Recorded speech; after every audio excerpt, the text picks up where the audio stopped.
qu'il a été difficile de se concentrer pour Julia Vignali. Ce jeudi 26 janvier 2023, la présentatrice de Télématin a reçu sur son plateau Laurent de Funès, qui n'est autre que le petit-fils de l'acteur célèbre. Déstabilisé par sa ressemblance avec son aïeul, l'acolyte de Thomas Soto n'a pu s'empêcher de faire une remarque à son invité. « Excusez-moi, ça vous dérange si je vous dis que vous lui ressemblez beaucoup ?» lui a-t-elle demandé.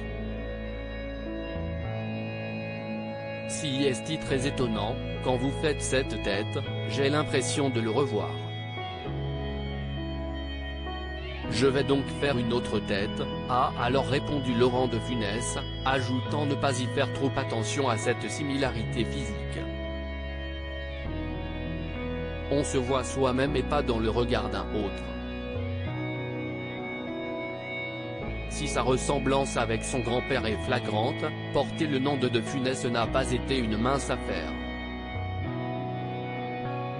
En France, lorsqu'on est comédien, si est-il compliqué d'être le petit-fils de l'acteur.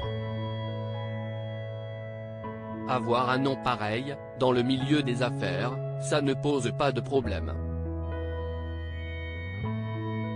Dans le milieu du show business, un peu plus, a précisé le fils aîné de Daniel de Funès qui se rappelle notamment avoir vu ces moments en famille plus rares lors du second mariage de son grand-père. On était deux familles différentes. La famille de mon grand-père, la deuxième, c'était Jeanne, était peu encline à ce que nous venions. On se voyait plus discrètement. Une vie de famille particulière, s'était très séparée, à son grand dent d'ailleurs, il en souffrait. Alors que Louis de Funès était parfois très dur lorsqu'il avait sa casquette d'acteur, Laurent de Funès se rappelle d'un grand-père aimant. Moi, je n'ai jamais vu le côté pas fastoche.